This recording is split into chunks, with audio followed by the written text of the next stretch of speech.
These are my settings. That does not mean that these are good settings. Okay, so use at your own discretion. Under controller, horizontal and vertical stick sensitivity, I cranked it up one. My camera's reversed.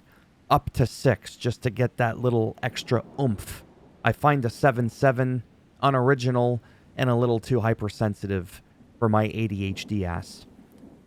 So that's why I have it on 6. Going down to the dead zone inputs. Left stick minimum, right stick minimum is at 5. Okay? Left stick, right stick max, 80. L2 and R2 are left at 13 by default. Going on to aiming. Tabbing over. Sensitivity multiplier.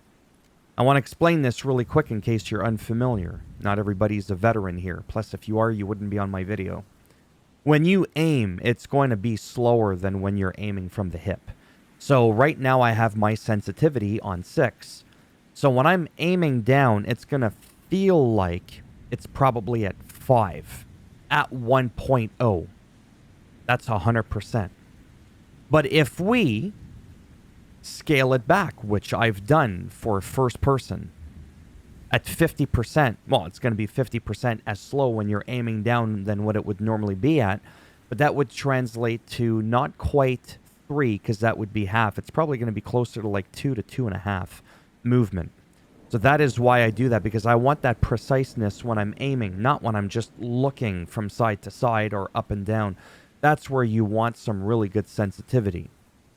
Truth be told, I used to play with sensitivity of 3, and then I would just leave my ADS on at like 80%. You can do that too, if you had to, right? Now I'm going to go down to aiming advanced settings.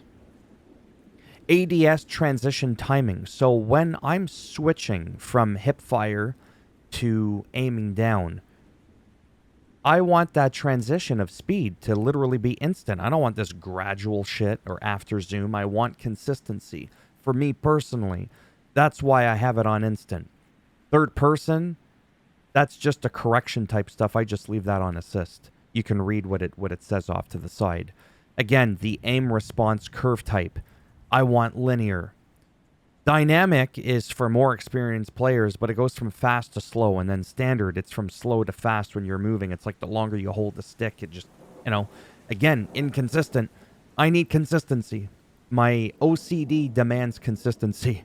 So that's why I have it on linear, okay? And if you want, you can hit the button prompt to show more, and you can even play with that scale as to how effective that response curve type is, okay? And then obviously if you want a per zoom customization on like different scopes and stuff, you can do that. But I don't touch that stuff, me personally. When it comes to movement and everything else, that has nothing to do with sensitivity or what I want to talk to you about. So again, on 6, this is what it looks like. It's pretty fast. But when we aim down, it allows for some nice, fairly decent slowdown so that we can aim at people's heads and you're not going like, oh my god, you don't want it all over the place, right? Especially if you've got the shaky hands and stuff like that. So again, if you find this to be too slow at 50% for moving around, well then crank it up to like from 0.50 to 0.60 or whatever, right? And if you notice this bugging you, like when you go like this and then it just slowed down, see, I'm moving. Right? Then watch this. It started to slow down around here. That's the aim assist part. So you're gonna be moving, slow down, and then slow down again. Like there's 2 slowdowns, like you're doing this and then slowing down again. If you don't like that, then that means you don't like aim assist. In case you're wondering, this isn't the one where you aim down like around here and it snaps right on their head, right? Because there's different types of aim assists depending on the game that you're playing, and Call of Duty historically does have different types of aim assist.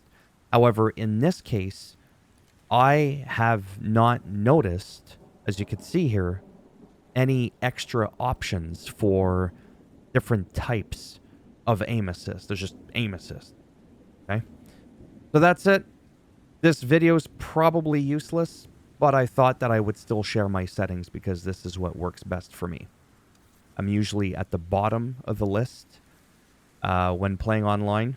So, exactly. But that's a skill issue. That's not because of my settings. When I choose the pro settings, I do twice as bad. And then after a while, if I actually crank in quite a few hours into the game, I do actually get better, and I tend to be in the middle to a little bit above. I'm not the complete worst player on the map every time I play. Thumbs up if you like the video. It does greatly help support that channel with the algorithm in trying to make me more relevant in the search results when people are looking shit up. And if you didn't like the video, go ahead, give it a thumbs down. I'll bend it in half, twist it, break it off in your ass. And if you want to subscribe to the channel, naturally, that'd be great. But if not, thanks for stopping by anyways. Take care. And if I'm lucky, maybe I'll see some of you in the next one. Bye for now.